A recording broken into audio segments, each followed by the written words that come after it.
So consequences అంటే మీరన్న consequences కంటే ముందు కూడా సార్ ఒక్కసారి టెక్నికల్గా దీన్ని ఆలోచిస్తే ప్రైమ్ మినిస్టర్ ప్రపోజ్ అంటే ప్రెసిడెంట్కి చెప్తారు, ప్రెసిడెంట్ ఒక పేరు ప్రపోజ్ చేస్తారు అంటూ ఇట్లా ఉంది.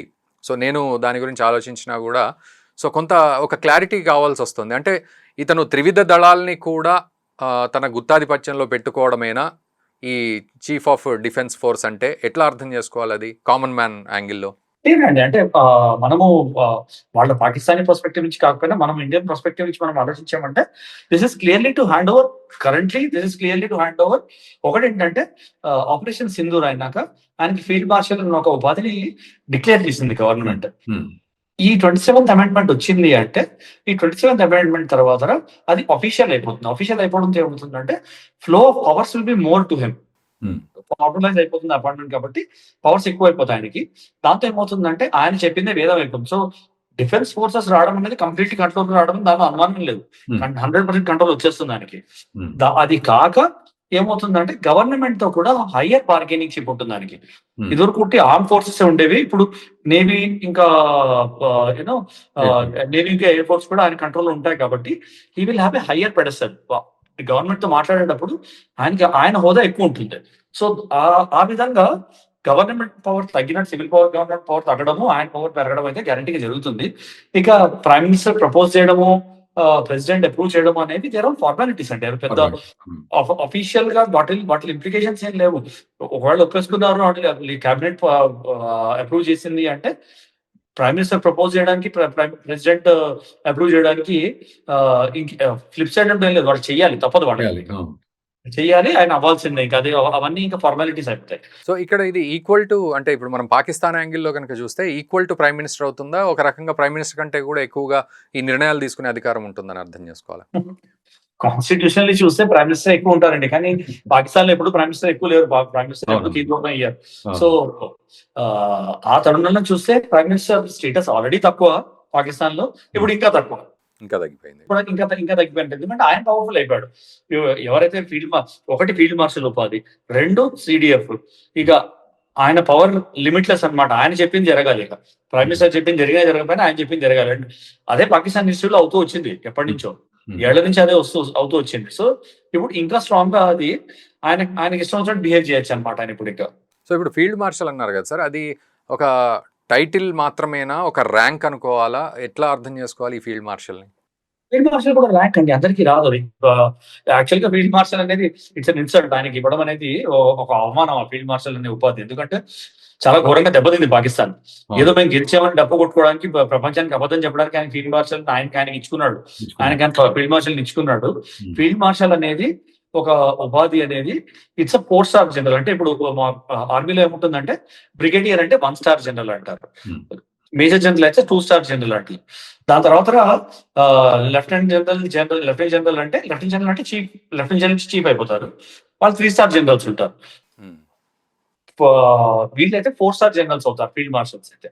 సో వాళ్ళ స్టేటస్, వాళ్ళ హక్కులు, వాళ్ళ ప్రివిలేజెస్ డిఫరెంట్ ఉంటాయి. So it is not just a formality. ఇప్పటిదాకా ఫార్మాలిటీ, ఈ కాన్స్టిట్యూషన్ అమెండ్మెంట్ వచ్చేసిందంటే it will be official for it. Okay, November 27th నుంచి వస్తుంది అనేది తెలుస్తోంది.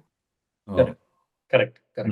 Okay sir, so operations wise ఎట్లా ఉంటుంది వీళ్ళది గ్రౌండ్ లో?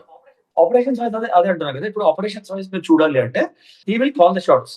Air force tactics, navy tactics, deployment. In fact he will have a say in their promotions and elevations also, which means complete organisational control ఆయన మీద ఉంటుంది. ఆయన సైన్ ఆఫ్ చేయాలి. Army, నేవీలోను, ఎయిర్ ఫోర్స్ లోను సీనియర్ ఆఫీసర్స్ ప్రమోషన్స్ ఏవైతే ఉంటాయో ఆయనకి పుట్టబోతాయి ఫైనల్ గా అప్రూవల్ కోసం అని. And he will hold a right కి కాదు ఇతని ప్రమోషన్ ఒప్పుకోను అనేది నాకు, లేకపోతే ఇతని ప్రమోషన్ నాకు. ఇండియన్ ఎట్లా ఉంటుందంటే చీఫ్ కి పుట్టపోతుంది, చీఫ్ ఆఫ్ ఆర్మీ స్టాఫ్ కి పుట్టపోతుంది.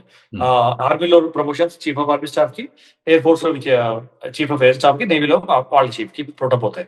అలాగే CDS కి సీనియర్ జనరల్స్ అంటే core commanders, army commanders promotions పుట్టపోతాయి. ఫర్ ఇన్ఫర్మేషన్ పుట్టపోతాయి. దానిలో చీఫ్స్ వాళ్ళకి కావాల్సిన ఇన్ఫర్మేషన్ ఏమైనా కావాలంటే ఈయన మెరిట్ ఏంటి, ఈయన ఎట్లా కన్సిడర్ చేశారు, ఈయన ఎట్లా రాలేదు అని, అంటే ఈయన బదులు ఈయన వచ్చారు, ఈయనకి ఆపర్చునిటీ ఇవ్వలేదు, మీరు ఈయన సెలెక్ట్ చేసుకోలేదు, ఏంటి సెలక్షన్ క్రైటీరియా అంటే ఏం కన్సిడర్ చేశారు, మెరిట్ ఏంటి అని ఆయన చూడొచ్చు, అడగచ్చు. చీఫ్ ఆఫ్ ఆర్మీ స్టాఫ్ కి సిడిఎస్ కి ఆ హక్కు ఉంటుంది. ఇప్పుడు ఆసిమ్ మునీర్ సిడిఎఫ్ అయిపోయాడంటే he will control the promotion policy of the entire forces, which means ఆయనకి ఎలా అయినా ఉన్న వాళ్ళని ఆయన తెచ్చుకోవడం ఇంకా చాలా ఈజీ అయిపోతుంది ఆయనకి, which means command and control కి మీద ఉక్కు పట్టు లాంటిది అయిపోతుంది ఆయనకి. సో ఇప్పుడు మీరు అన్న కాన్సిక్వెన్సెస్ కి వస్తే ఎలా ఉండబోతోంది మనం భారత్ తరఫు నుంచి ఆలోచించినప్పుడు? 4-5 కాన్సిక్వెన్సెస్ డైరెక్ట్ గా చెప్పుకోవాలంటే అంటే లీగల్ కాన్స్టిట్యూషన్ ఇంప్లికేషన్ ఒకటి ఉంటుంది. ఏంటి ఇలాంటి చేంజెస్ ఏం చేస్తాయి, ఏం తీసుకొస్తాయి లీగల్ ఇంకా కాన్స్టిట్యూషన్లీ అంటే మిలిటరీ కమాండ్ స్ట్రక్చర్ లో చేంజెస్ బట్టి ఆ లీగల్ ఇంకా కాన్స్టిట్యూషనల్ ఇంప్లికేషన్స్ రానున్న కాలంలో తెలుస్తాయి మనకి. ఇప్పుడు మనం గెస్ వర్క్ చేసుకోవడం తప్ప మిలిటరీ కమాండ్ స్ట్రక్చర్ లో కూడా ఏమైనా చేంజ్ చేస్తాడా, కీ కమాండ్స్ ఏవైతే ఎనిమీ ఫేసింగ్ అంటే India facing Afghanistan facing commands లో ఏమైనా చేంజ్ చేస్తాడా, వాళ్ళ కాన్స్టిట్యూషనల్ పవర్స్ కి వాళ్ళ మిలిటరీ పవర్స్ కి ఏమైనా చేంజెస్ చేస్తాడా, అవి చేస్తే లీగల్ ఇంప్లికేషన్స్ ఏంటి అవన్నీ. ఇదైతే అదవుతుందా అదైతే అదవుతుందా అనే ఇంప్లికేషన్స్ ఉంటాయి, కానీ ఇంప్లికేషన్స్ చాలా ఉంటాయి. ఆయన తీసుకునే యాక్షన్స్ బట్టి వాటి కాంప్లికేషన్స్ వాటి ఫ్యూచర్ అనేది తెలుస్తుంది మనకి. So legal constitutional implications discuss చేయడం కొంచెం అర్లీ ఇది, but there will be very serious legal and constitutional implications, అదొకటి.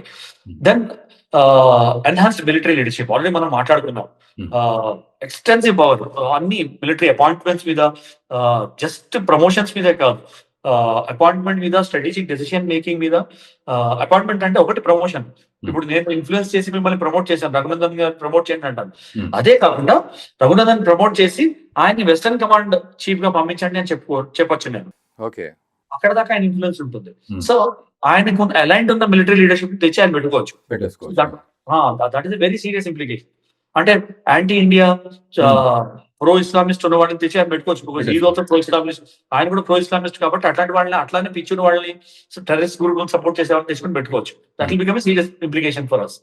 దాని తర్వాత he will have a control on the nuclear strategy making also. Nuclear strategy making లో ఆయనకున్న స్ట్రాటజిక్ డెసిషన్ మేకింగ్ లో ఆయన ఫైనల్స్ ఏ ఉంటుంది from the defence forces side. అంటే న్యూక్లియర్ బటన్ ప్రెస్ చేయాలి అంటే ఏమంటాం, జనరల్ గా 10 కంట్రీస్ ఎట్లా ఉంటాయంటే defence minister, prime minister, president, chief of army staff, chief of defence staff వాళ్ళ పేరు ఉంటుంది. ఇప్పుడు ఆయనకి ఆ control, one of the key controls ఆయన చేతిలో ఉంటుంది. అది మిలిటరీ లీడర్షిప్. దాంతో పొలిటికల్ కన్సాలిడేషన్ ఒకటి జరుగుతుందండి. పొలిటికల్ ఏమవుతుందంటే వేరే వేరే వింగ్స్ ఉండొచ్చు ఇప్పటికి కూడా ఆయనకి. మనము ఒక స్టెప్ వెనక్కి తీసుకుందాం చూసామంటే 26th అమెండ్మెంట్ ఏదైతే పాకిస్తాన్ జరిగిందో 2024 లో తీసుకొచ్చారు, అది కూడా ఈయనకి ఫేవర్ గా ఉండాలని తీసుకొచ్చారు. దాంతో ఏమైంది, ఒక కీ చేంజ్ ఏమైంది, ఆర్మీ చీఫ్ రోల్ ఏదైతే ఉందో అది 3 ఏళ్లకు కాదు 5 ఏళ్లకు ఉంటుందని తీసుకొచ్చారు. ఆయన టెన్యూర్ పెరిగింది దాంతో. దో అది ఆ కాన్స్టిట్యూషన్ లో ఏం రావాలి, అప్పుడు పవర్ లో ఉన్న ఆయన టెన్యూర్ ఎక్స్టెండ్ కాకూడదు, ఫ్యూచర్ లో టెన్యూర్స్ ఎక్స్టెండ్ కావాలి. కానీ ఆయన ఆయన కూడా అప్లై చేసేసుకున్నాడు. 2027 వరకు అయింది అది. తనకి తాను అప్లై చేసుకున్నాడు అది, అదొకటి. సో అది కాకుండా మీకు వేరియస్ అలైన్మెంట్స్, పొలిటికల్ అలైన్మెంట్స్ ఏవైతే ఉంటాయో విత్ ఇన్ ద ఫోర్సెస్, అవి ఇప్పుడు ఇంకా కన్సల్టేట్ అయిపోతాయి ఆయన కిందకి. బికాస్ ఆయన ఆల్ పవర్ఫుల్ అని తెలిసిపోయింది అందరికి. తెలిసిపోయేసరికి ఏమవుతుంది, ఎవ్రీబడి విల్ ట్రై, వాళ్ళ ప్రాణాలు బతికించుకుంటారు కానీ వాళ్ళ ఉద్యోగాలు వాళ్ళ ప్రాణాలు బతికించుకుంటారు. సో వాళ్ళందరూ ఆయన కింద అలైన్ అయిపోతారు. సో దాని పొటెన్షియల్ చాలా సీరియస్ పొటెన్షియల్ ఉంది. ఆ పాకిస్తాన్ ఆర్మీలో కూడా కన్సాలిడేషన్ అయిపోయి మొత్తం పాకిస్తాన్ ఇప్పుడు కూడా కొందరు నాన్ రాడికల్స్ ఉంటారు. అనవసరం మనకి కాన్ఫ్రంటేషన్, మనం డెవలప్మెంట్ ఇష్యూస్ మీద చూసుకోవాలి, పాకిస్తాన్ ఇంటర్నల్ ఇష్యూస్ మీద చూసుకోవాలి మాట్లాడే వాళ్ళు కొందరు జనరల్స్, సీనియర్ ఆఫీసర్స్ ఉంటారు. అలాంటి వాళ్ళ నోరు నొక్కేయడానికి ఇది చాలా దారి చేస్తుంది. That is the third this thing. దాని తర్వాత ఫస్ట్ పాయింట్ నేను ఆల్రెడీ మీకు కవర్ చేశాను. మోస్ట్ ఇంపార్టెంట్ పాయింట్ ఏంటంటే సెంట్రలైజ్డ్ కమాండ్ స్ట్రక్చర్ అయిపోతుంది. సిడిఎఫ్ ఉండడం తోటి ఆర్మీ, ఎయిర్ ఫోర్స్, నేవీలో సెంట్రలైజ్ కమాండ్ స్ట్రక్చర్ అయిపోతుంది. Everything will become finalised into CDF. అన్ని డిసిషన్స్ ఆయన త్రూ వెళ్తాయి, ఆయనకు వస్తాయి, ఆయన త్రూ ఫ్లో అవుతాయి. ఓపెన్ పై నుంచి వచ్చే గైడ్ లైన్స్ ఆయన త్రూ ఫ్లో అవుతాయి, అన్ని డిసిషన్స్ ఆయన త్రూ ఫ్లో అవుతాయి, బయటికి ఫ్లో అవుతాయి. సో అదొకటి ఇంపార్టెంట్. దాని తర్వాత ఫైనల్ గా ఇంపార్టెంట్ ఏంటంటే యాజ్ అ సిడిఎఫ్ ఆయనకి సివిలియన్ గవర్నమెంట్ మీద, సివిలియన్ గవర్నెన్స్ మీద, లా మేకింగ్ మీద, పాలసీ మేకింగ్ మీద వెరీ స్ట్రాంగ్ హోల్డ్ దొరుకుతుంది. Oversight and hold influence దొరుకుతుంది. దానితోటి he can influence future governments. ఎవరైనా సిడిఎఫ్ లో ప్రాబ్లం ఉన్న వాళ్ళు they can influence future governments and future governance and future policy making అండి. These are some serious implications ఇవన్నీ వచ్చాయంటే. సో మీరు అన్నట్టు ద మోస్ట్ పవర్ఫుల్ అయిపోతున్నాడు ఆసిమ్ మునీర్ ఈ లెక్కన. కరెక్ట్.